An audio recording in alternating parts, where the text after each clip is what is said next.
Alright, guys, this is the second set of dice that we went over after we talked about the Hans and all the dynasties.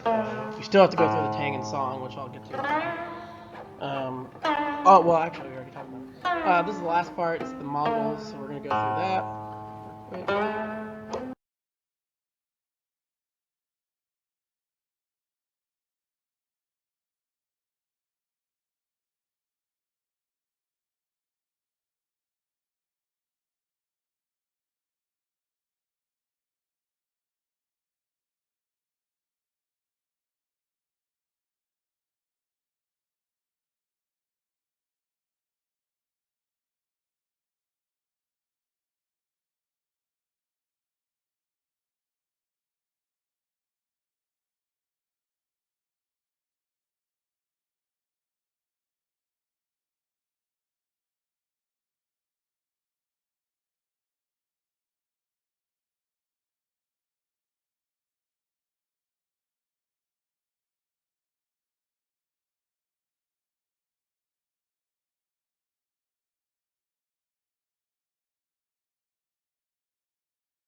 Our essential question was how the Mongols improved China. So this is a picture of a Mongol. Who the Mongols were? The Mongols were a group of nomadic tribes. If you don't know what a nomad is, it is in one of our vocabulary words, which will be on the word wall. It is a group of people or a person that goes from place to place in search of, could be food, could be shelter, could be whatever, but they're going from place to place.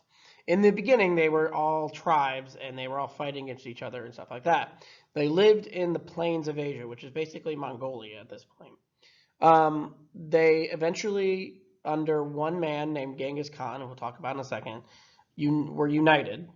And they became a very good force, a very good army, and they had great archers and very good horseback riders. So good that the archers could, as you can see in this picture in the background, hit a target from about 50 yards away on top of a moving horse. So pretty good. So the guy who united all of this, all these tribes, is named Genghis Khan. You can see him in the background, or at least a version of him. Very, very famous, very good general, very good person. Maybe a little bloodthirsty as well, because he did conquer pretty much all of Asia. Went into Russia, went into Europe, went all the way up to about Poland/Italy, and was actually had to come back. He probably would have taken over the world at the time, possibly, we don't know. But he conquered most of Asia, including China, or at least parts of China, and he does very, very well. Very interesting leadership style. In 1100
Sorry about that. This is where it starts. So you can see it's basically Mongolia, leads back to that area right there. They go outward into other places, take over into China, and go around the wall and all that kind of stuff. They do very, very, very well. So that leads us to our first brain snack. The zombies are coming. Brains.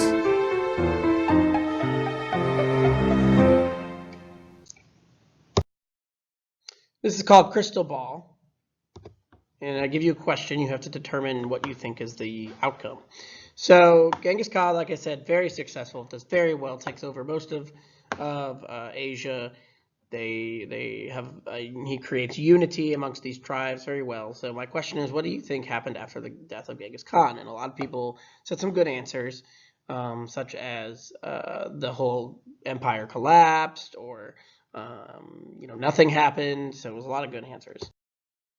What actually ends up happening is that these Mongols establish a dynasty in China called the Yan Dynasty. That's what we're going to talk about right now.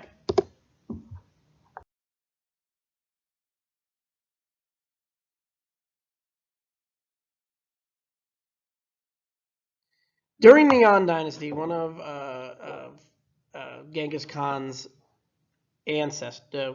descendants, basically takes over China, takes all of it over, as you can see on the little chart in the corner. He does very well. His name is Kublai Khan, and he reaches the height of the Mongol Empire in China. The reason that he does so well is the decisions that he makes of how to rule in China and in other places. He did open up China. Before, it was very isolated, which, remember, means shut away from others. And he opens it up to traders, including Marco Polo and Europe. So during the Yan Dynasty, we have the Silk Road, which is pictured here. You can see it's not only a land trade route, but also sea, and it goes all the way to Europe.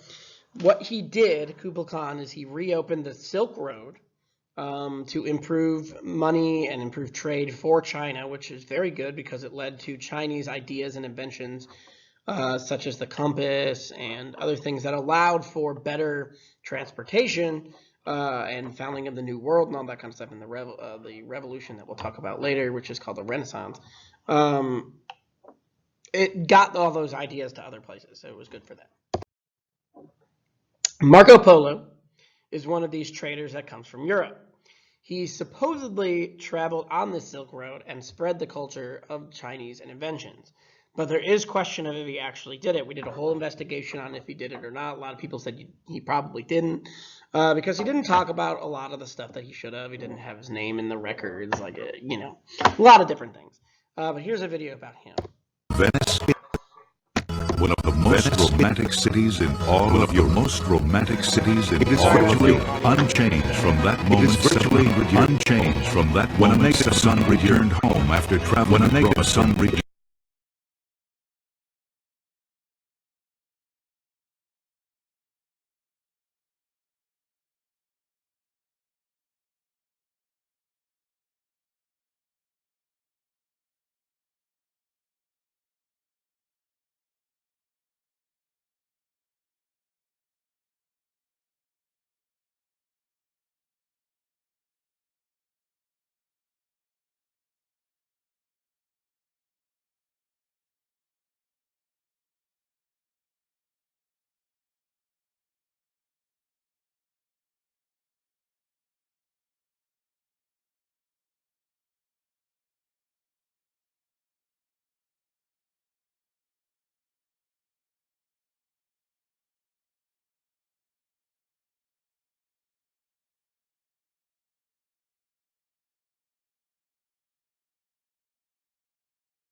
We're just gonna pass that. It's terrible. So Kublai Khan makes the Mongol Empire, as you can see, very, very large. Largest ever in the world at the time so far. Goes from China all the way to Europe, including into places of Poland and almost Italy, as you can see on this map. So how did they rule? How did Genghis Khan and Kublai Khan rule and the Mongols rule? Well, in China, they got rid of those exams that everybody had to take, right? But they kept the people that had already taken them and passed, which are called the scholar officials. Talked about that. So they got rid of the tests. They basically make it, Mongols are going to be in charge. They have governors and stuff like that in China, but they're not opposed to other people being in charge or helping them out, which is good because that is, you're not shunning other ones. That's what they're trying to do. They also allowed Chinese and other people around in the area because they had a lot of religions, different religions in there because how big of their empire was. So they allowed any religion to be practiced and they didn't tax anybody. It was kind of nice, for them to do that. So good for them. And this leads us to our other Zombies are coming.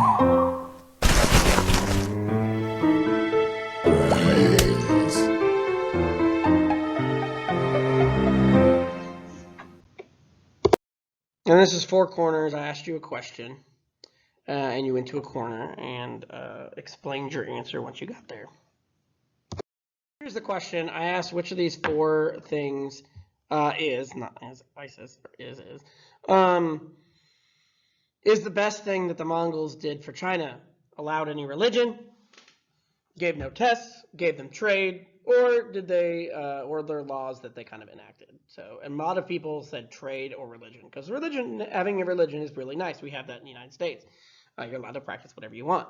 The trade was also very, very, very good because they got more money and more of their ideas got out there. And then a lot of people said law because you can't really rule the country without law. So all of them were very, very good answers and very good reasons. That brings us to the final dynasty that we will be talking about, called the Ming Dynasty.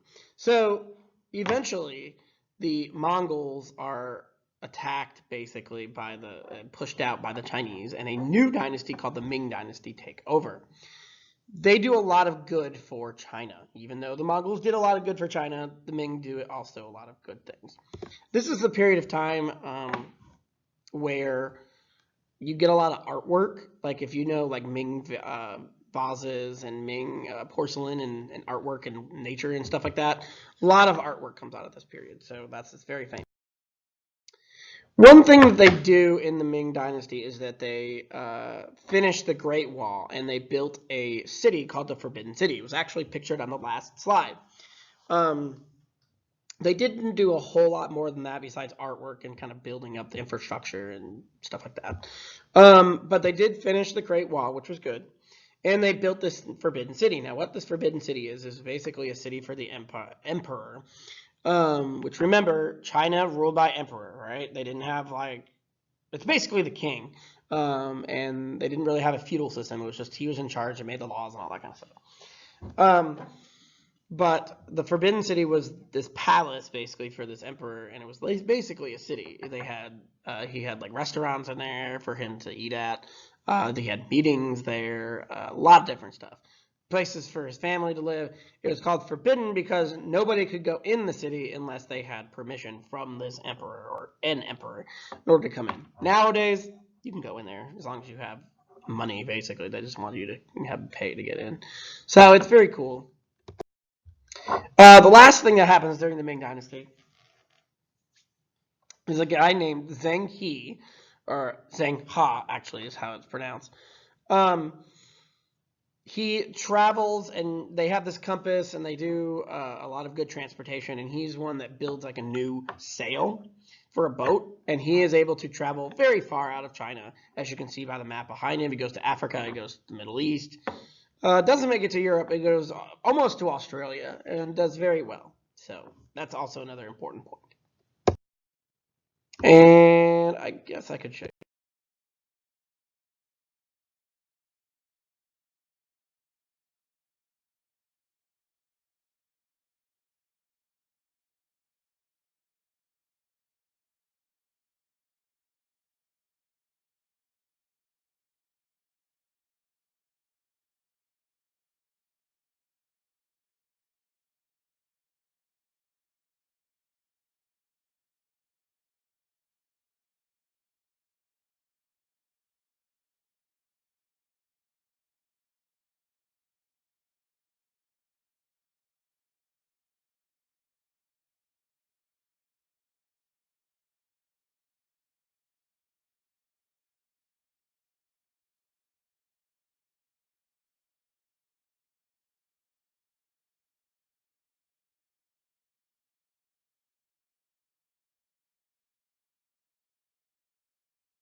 this. I didn't, but it's fine.